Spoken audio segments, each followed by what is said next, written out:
Impact Wrestling's Bound for Glory is October 20th, and this is a great card so far. Some of these matches are incredible. And it's interesting to me because for the first time in a long time, Impact is actually going to be in more homes, probably more than Spike TV. That may be more or less given the actual numbers of networks, but for the first time and probably forever, Impact actually gets to be seen on a global basis. Or at least, as far as an American market is concerned, in more houses than they would be on Destination America. The TV, what eventually, effectively, is the TV Guide channel and the Pursuit channel combined. Again, those numbers may be a little inflated, or may be more or less what I'm actually saying.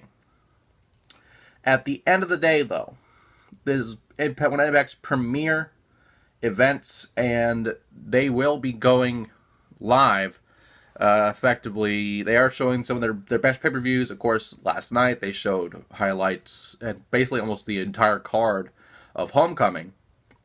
And they're just going through the list. Eventually, Slammiversary will be on there. And then their previous pay-per-view, I guess, Lucha Invades New York, I think was something there, but I haven't really seen it personally. But this is coming out to be a great card so far, and a lot of matches were announced on that show with Josh Matthews and Scott D'Amore in the studio in between matches. And of course, that event, Homecoming, was like in January.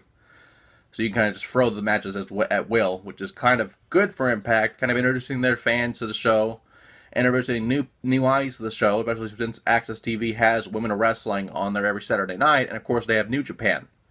So it's an interesting dynamic that I wouldn't call Impact a major player. A few years ago I would, but now it's kind of, they're in the same boat as Ring of Honor. They're in the same boat as companies like Ring of Honor, NXT. I would have said Lucha Underground, but we haven't heard from them since the end of Season 4. MLW just basically fighting for second place, basically. And it's an interesting time for wrestling, where wrestling is on almost every night of the week. In fact, it may be on every night of the week. I may not, especially if you count NXT being on demand as of tomorrow. Because of course they're going head to head with AEW tonight for the return of the Wednesday Night War. But with that out of the way, let's just go actually to the main card so far for Bound for Glory. First off, a Call Your Shot Gauntlet match where the winner can choose any championship match of their choosing. This is just kind of, we can't really pick here because there are no names been announced. I would love it to be a mystery gauntlet, but with some of the names already on this card, that kind of takes some of the surprise out of it. But with that said, anyone currently on the roster, as far as we know, can be in this match. That is obviously not already in a match unless they want to do double duty, which I don't think they will. But it'll be interesting to see what happens. Gauntlet matches in TNA. I say TNA, but it's Impact now. But I remember, especially going with that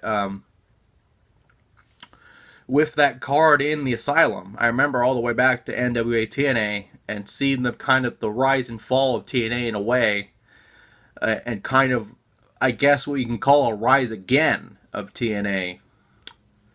And it's interesting to see what names could be put in this match, especially with the people that are already on this card. For example, a 5-way intergender ladder match for the X-DivisionChampionship, as Jake Christ defends against Tessa Blanchard and 3 other people that have not been announced as of yet.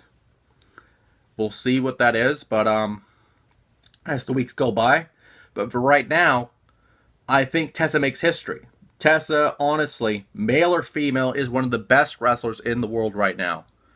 And if she doesn't win this, it'll probably be one of the mystery people in the match so far. I don't know who it's going to be.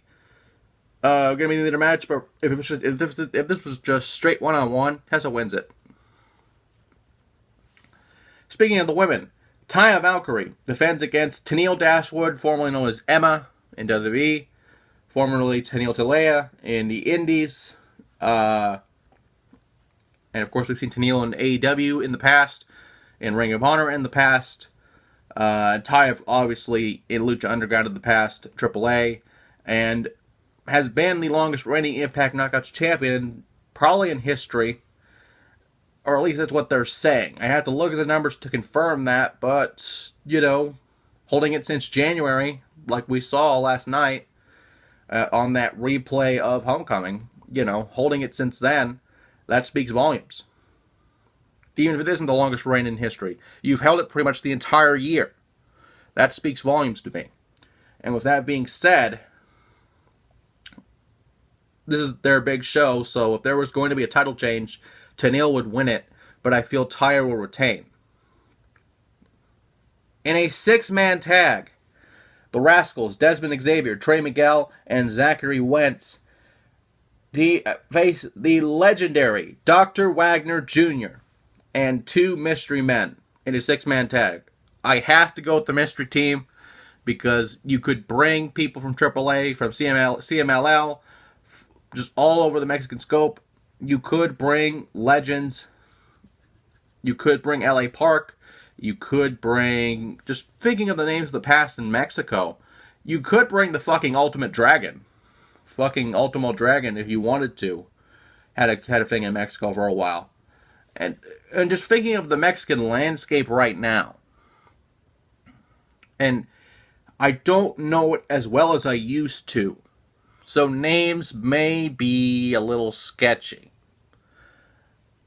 But I would love to see what happens. I'm going to pick the mystery team because I always pick the mystery team. I don't know why. It's just the intrigue of that to see what happens. Next up, Michael Elgin versus, and I apologize if I butcher this, so I'm probably just going to say Marufuji. But Michael Elgin and Naomichi Marufuji. So basically Elgin versus Marufuji. And Marufuji has been very impressive over the past few years from what I have seen of him. This is basically your piss break match because, again, I'm not going to defend what Elgin did, even though the things were cleared, even though his record is cleared, but the guy has Marufuji's had a career that spans several decades now. And I think currently is a champion. I'm not 100% sure on that, but he has to have some kind of title, I feel. But Marufuji wins, no brainer. And when we come back, 2 huge matches that one of them I am very excited about and have to calm down just based on this match I'm seeing. And we will get to that in a minute.